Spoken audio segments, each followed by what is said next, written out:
All right. We'd like to bring to order the Muncie Parks and Recreation Board meeting on Tuesday, June 17th, 2025, here in City Hall. Would everybody please stand up for the Pledge of Allegiance? Okay. I pledge allegiance to the flag of the United States of America and to the republic for which it stands, one nation, under God, indivisible, with liberty and justice for all. Thank you. All right. Roll call, Mr. Malone. All right. Sandra Parks, Present.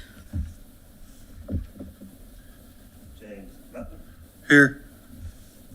Mark Irwin, Here. Shannon Powers, Here. Rand Marshall. Here. Just made the cut. Yes. Good. Sorry, guys. No problem. All right. Good. We were just starting number 4. We'll give you a second to ease in. While you're looking at that, you want to take over, President Marshall? Sure. Thank you, Shannon, for getting started without me there. Sure. Sorry again about the delay. Any revisions or discussion of the minutes from our previous meeting? If not, entertain a motion to approve. So moved. All in favor signify by saying aye. Aye. Opposed, same sign. Minutes approved. Next on the agenda, we've got the superintendent report with Mr. Carl Malone. Yeah.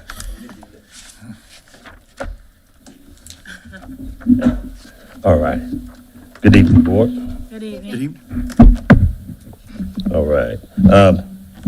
I'll start out just with a little overview of our mowing activities at our parks. We've just been playing catch up a little bit. We had a couple mowers down. Took a little longer to get repairs made, so we were behind 2 mowers. But we've caught back up, and we've just been going through all the parks, catching up with our weed eating, our mowing. We got a weed eating team of 4 that's been very helpful, helping us beautify all of our parks. And mowing itself with all the rain and whatnot, and so it's kind of delayed us a little bit, but we're okay. From time to time, we might get a call about a particular park, but we're normally able to get to that park by the end of the day. So, let's see what else. Other than that, we've made some minor repairs. As the team is out in the parks, there are things that pop up that are minor that may need to either be removed or we can fix it on site. And some of our playground equipment is in need of some repairs, and so we've had some visual eye contact with some of our employees. And so we're in the process right now talking with Midwest Metals to fix a few things at Westside Park. And then there was a call in the day at Heacon Park, the playground equipment, and so we're trying to get it fixed. In the meantime, we normally tape it off in our yellow caution tape. That doesn't always last very long. And if it continues before we can get it repaired, then we go with the orange fencing until we can get in a better place with whatever apparatus that is in our park. So, but we're trying to keep up with that. The main thing is that we got something out there that's unsafe, and we get a kid on it, and someone get hurt, and we didn't take any action. So we've tried to be proactive and make sure we get out and take a look, take a picture. So, righty. Westside Park. Of course, we had a real good weekend, a little rain, but it was our kickoff to our skate park. We had a lot of people out.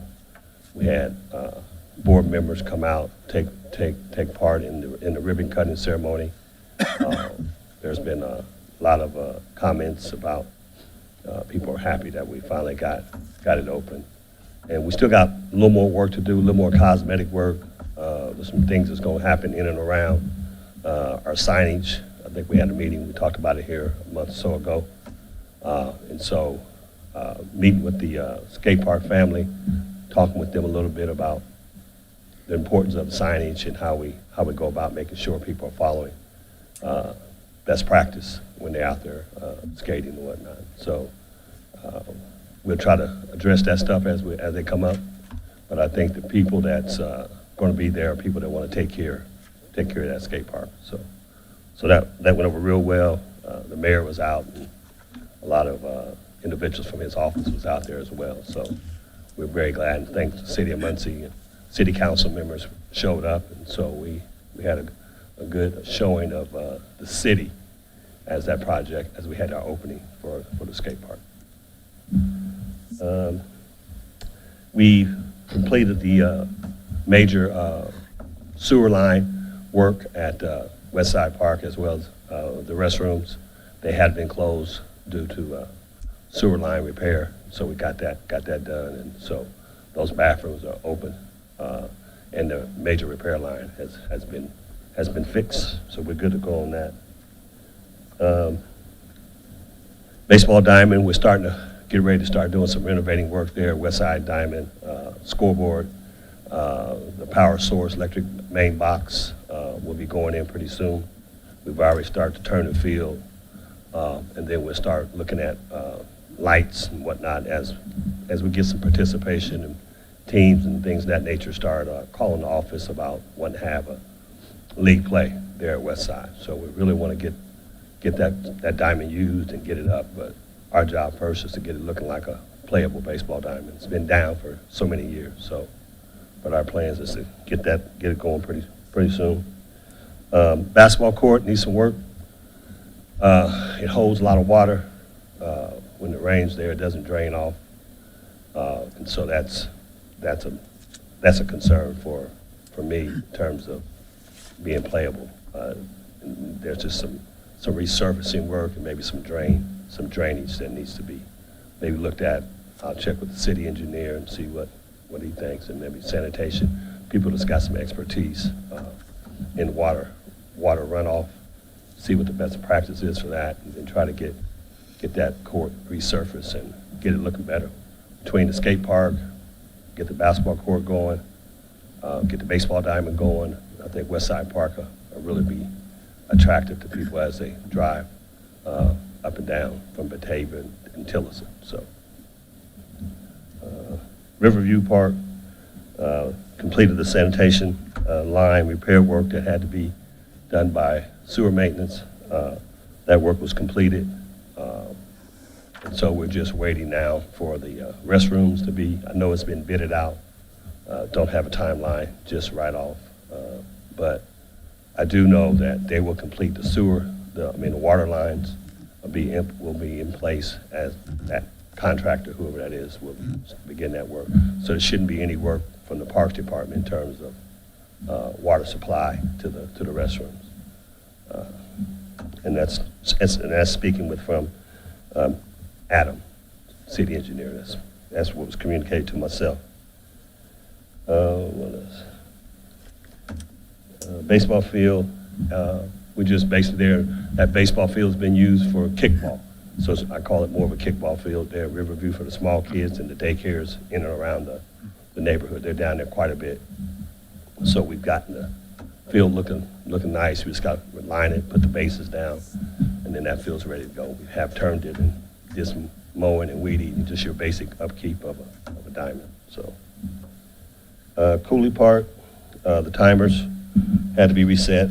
Lights was been on. At one point in time, they had asked for the lights to stay on, just because we had a lot of activity there in the neighborhood, and so lights were there for more of a safety concern. But then recently we got a phone call about the lights being on, so we went ahead and had to set on a timer.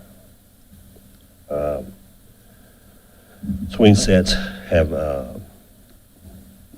had some repair work done on some of them. One of them's we don't know if we're going to be able to replace it or fix it, but we did do what we could do. We're waiting to hear back from the company whether or not they're able to ship us some parts that's needed for that swing set.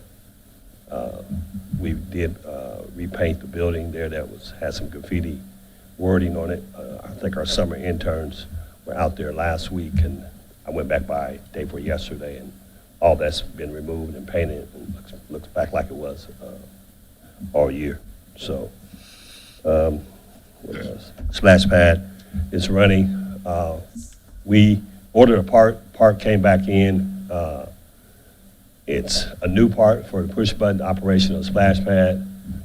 It's a 6-prong, and we needed a 5-prong, so we asked for them to reship. And then we found out later that all of the splash pads are going to the 6-prong push button type setup. So the other parks will have to have new buttons. So our plans is to go ahead and order more, have them on hand, and then get those replaced as needed. So the guy came on from Vortex. He was here on site. They met with our field people, and we thought we had the wrong part, but it's the new part that they're shipping out. So we was in contact today. Chris was going to check his email and see if he can get him back the next day or two to replace that part. So I think that's about it for Cooley. Thomas, same thing with the restrooms. Same company that's going to do Riverview is going to do Thomas. Those restrooms are hopefully get installed here real soon. The bid is out on both of them, so work should start simultaneously. I'm hoping and thinking that those restrooms get started by timeline of the same time frame. Not 100% sure, but my thinking would be if you start on one, you start on the other one sooner than soon. So, but both parks have been waiting for those restrooms to be installed. We've been waiting for quite a bit, so looking forward to the finished product on that. Splash pad is operating. We was waiting on some parts at the beginning of the month of May. Those parts finally came in. We got those put in, and water's up and running. Had some minor contact with a couple parents and their kids. Some kids look at the playground as a place to play, and maybe they climb up on top of the apparatuses, and others feel like that's not the right thing to do. And so there's been a couple conversations with some parents and myself, and as we invite the kids out to the park and want the kids to have a good time on the splash pad. So basketball court is outdated and it's in need of some work. And so we got to figure out are we just going to take it out altogether, or do we wait and try to figure within the 5-year plan where we can fit that? It's very old and whatnot. So I would say just a renovated overhaul of the backboards, the rims, surfacing, the whole 9 yards. So baseball field, Ross Center has requested the use of Thomas Park, and I sent him an email today. I sent it back and I gave him the code to the gate. And so the baseball family is going to get together and start meeting to talk about our diamonds. There seems to be some interest in the use of diamonds again, so which is a good thing to kind of bring back park recreation, softball, and baseball. And so kind of glad to see that there's some interest. So that's it, Thomas. I think that's it. Everything at Thomas. Yep. Tui Pool, we did open up with some challenges, Memorial Day weekend, but we was able to work through those and get our pool open. We continue to.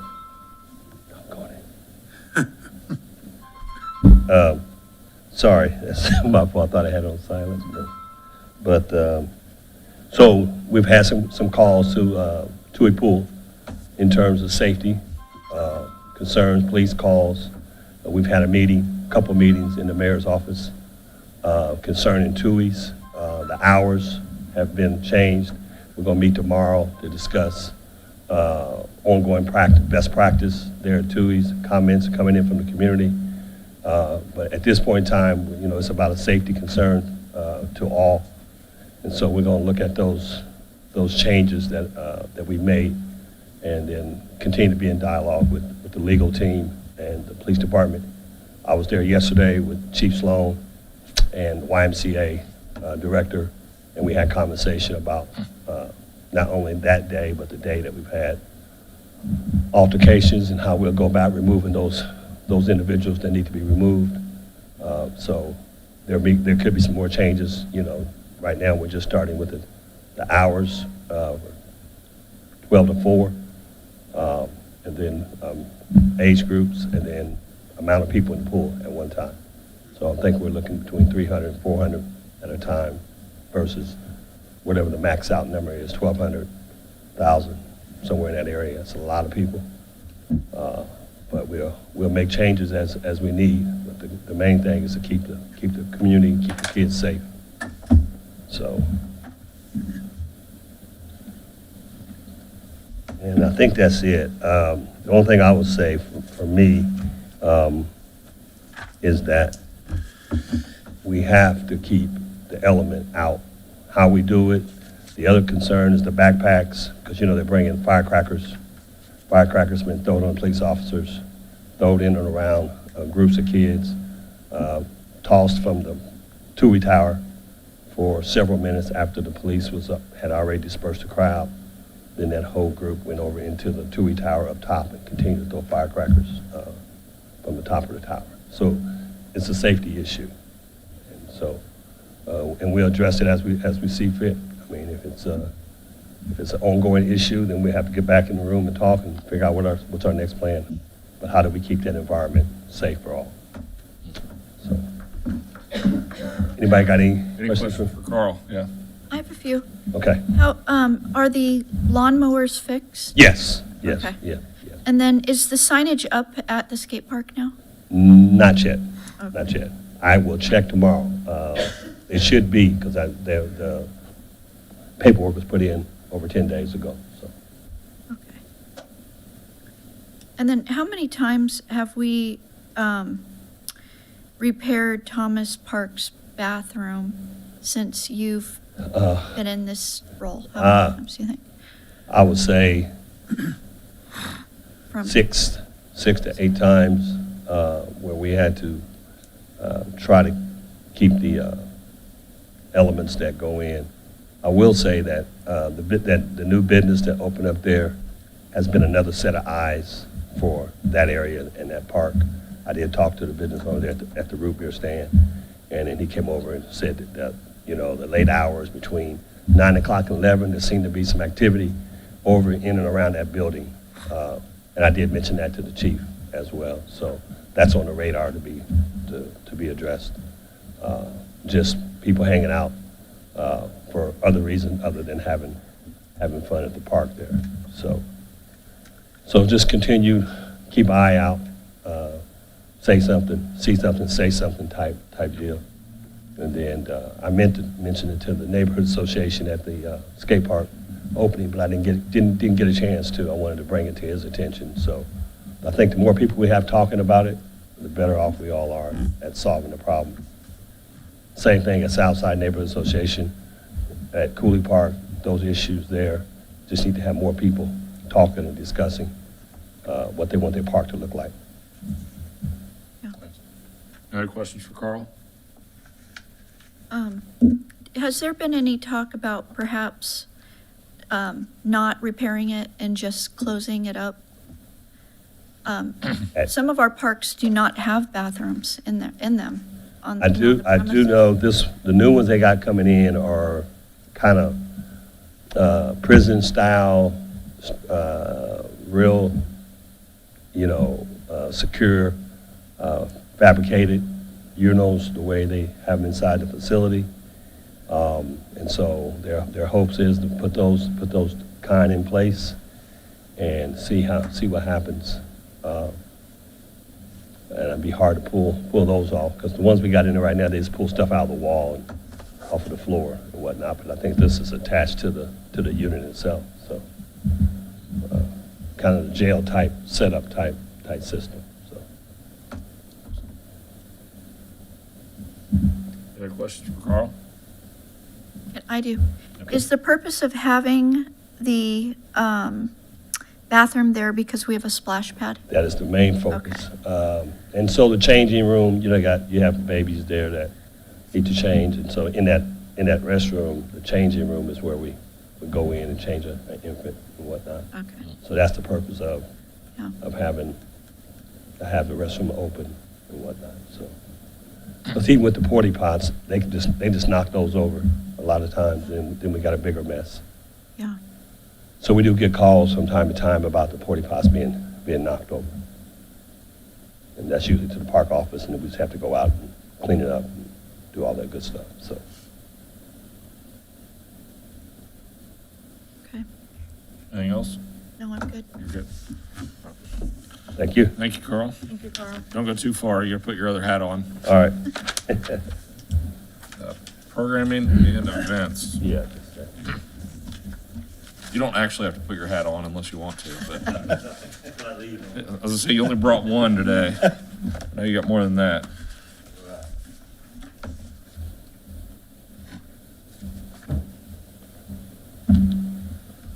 All right. I'll start out with the programming.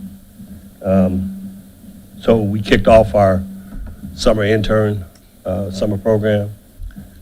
Northside Middle School, I think we had about 110 intern youth for the summer for 6 weeks.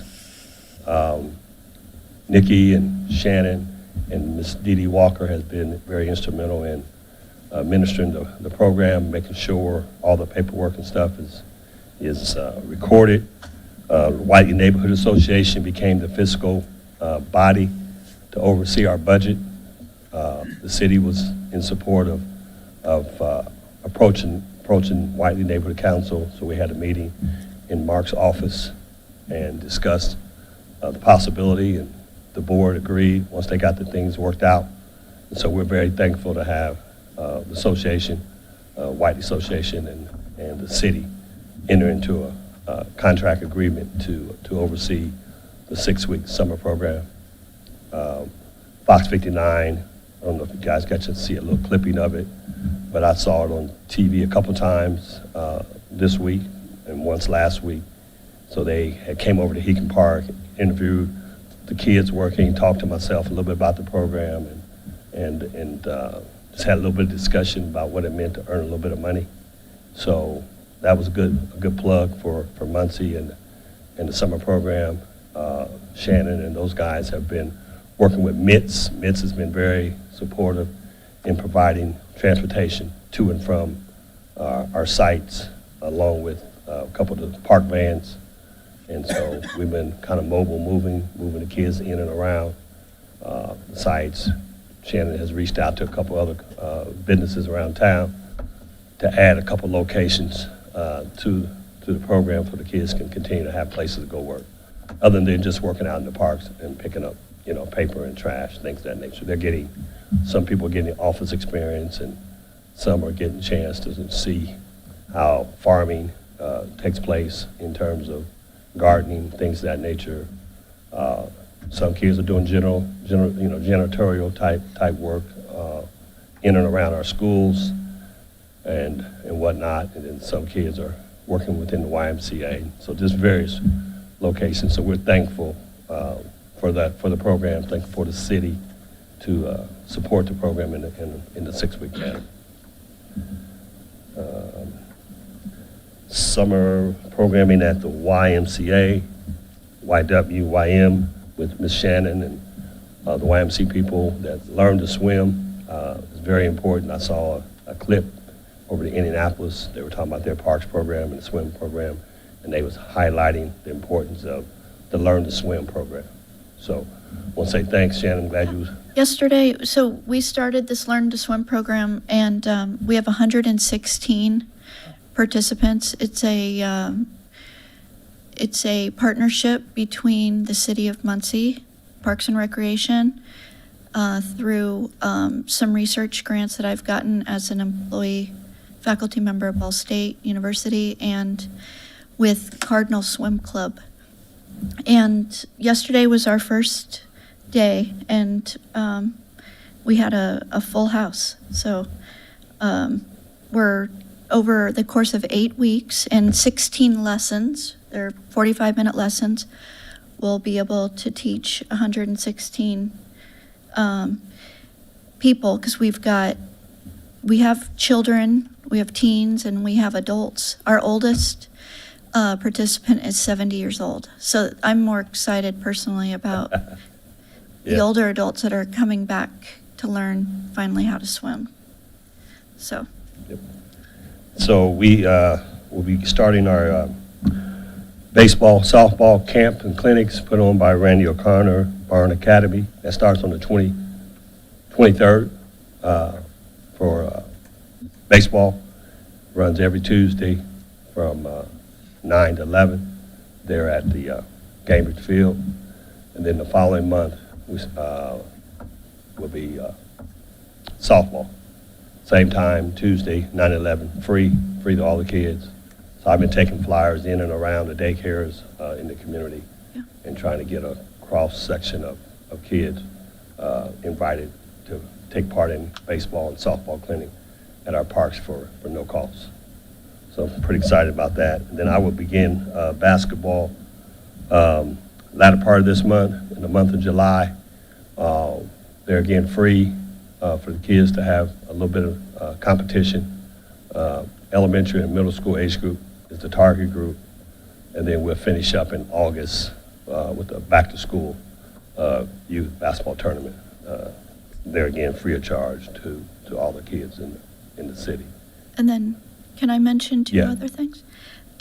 We also have Aqua Zumba, and that started a week ago. Attendance has been great. It's at TUI, Monday and Wednesday nights at 6 p.m. And then we've also been discussing having drool in the pool again, bringing that back for the community at the end of the summer season at TUI Pool. Yep. So we've gotten quite a bit of activity going on. This past weekend was a great weekend to be part of the city parks. There was a lot of activity going on. TUI Pool was very, had the swim meet. It was very well attended by a lot. It was really packed out there at TUI's. Like I said, the skate park. And then we had baseball with American Legion there at Cambridge Saturday. And then we had Juneteenth, of course. A little bit of rain for them too, but they managed to push through. So there's quite a bit of activities in our parks. And then we have ongoing flag football with 3rd and 11 is taking place at Ball Field on Wednesdays. That's going pretty good. And then we'll soon begin to do some community events. There are some kickball events coming forward along with some adult flag football. So we just got to work those detailed things out. But I think we'll have a pretty good complete summer as the planning phases take place and we get things a little bit on paper. Right now, we're kind of like in the talking stages, but from what I'm hearing from people is everybody's really wanting to get into the city parks and have some type of activity. So that's a good thing. Trunk or treat will be October 18th. It'll be at it'll be at Heacon Park, same location as it's been the last 2 years. And they have a backpack giveaway that's going to take place July 22nd, McCullough Park, cabin 6 from 10 to noon. Walmart South has been the donating sponsor store for that giveaway. So, and then they'll also have a winter coat giveaway November 4th at McCullough Park also. So we're thankful for Walmart for giving back. So, all righty. So that's all I have for programming. Anybody got anything?